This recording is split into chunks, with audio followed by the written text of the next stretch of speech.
Being part of a group is such a fundamental human experience. All of us know this through family, school and community. My name is Robin Biggs. I work for the British Red Cross Psychosocial and Mental Health team. We're all part of all sorts of different groups. Some of these involve long-term enduring relationships, such as friendship groups, and others can be brief one-off occurrences, such as gatherings at a celebration. Some are small and intimate, and others can involve large crowds. Groups are constantly forming, adjusting and evolving all around us, such that we often hardly notice them. So what happens when we're in groups? Often there's a pull between the group experience and the wish to belong to the group and all the advantages that we get from that, and our own individual needs that may go against the group or may be different from what the direction the group's heading in. How we resolve these dilemmas is really important. In a work setting, it may influence the kind of roles that we take on or how we're able to work as part of a team. In a helping situation, we need to be able to focus on individuals and groups of people in terms of their needs at that given point.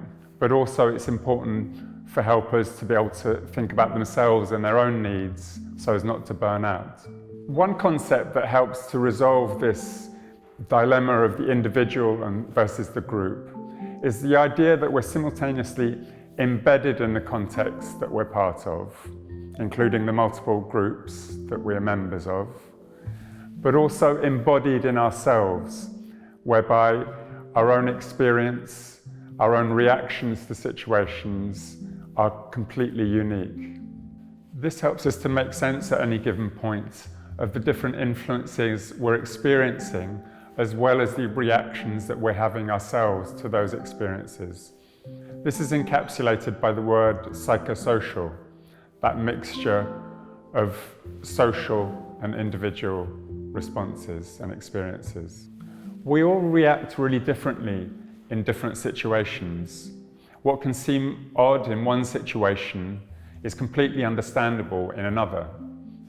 For example, in a post-traumatic situation, we may respond and people may respond in ways that seem very extreme at the time, but in hindsight, you can tell are very understandable reactions. We're social animals and we're born into communities. We create our own identities through language and through relationships.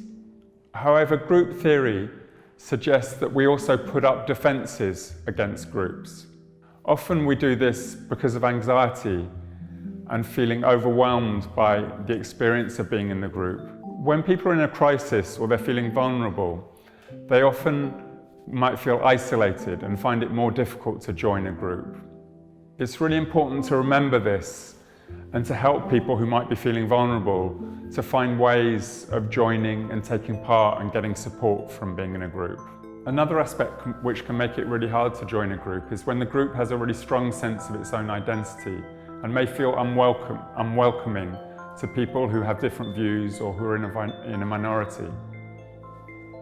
In those kinds of groups, it's really helpful to ask oneself questions like, what are the dominant and the mainstream views in this group? What are the views that are more marginalized? Who has a voice in this group? Who can speak?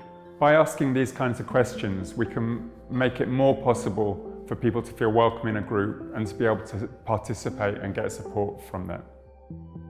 These kinds of obstacles are all really important to be able to work through and get through so that as many people as possible can benefit from a group.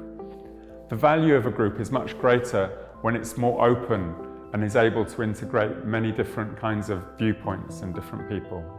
If you think about the stories in your life that you return to again and again, they're likely to be stories that involve relationships, that involve others, that involve being parts of groups of people. The work that the British Red Cross does involves many really important logistical and practical aspects that make an enormous difference to people's lives. This is why groups matter. They amplify the significance of these important stories, allowing us to find connection and inspiration and meaning through being witnessed to and witnessed by others.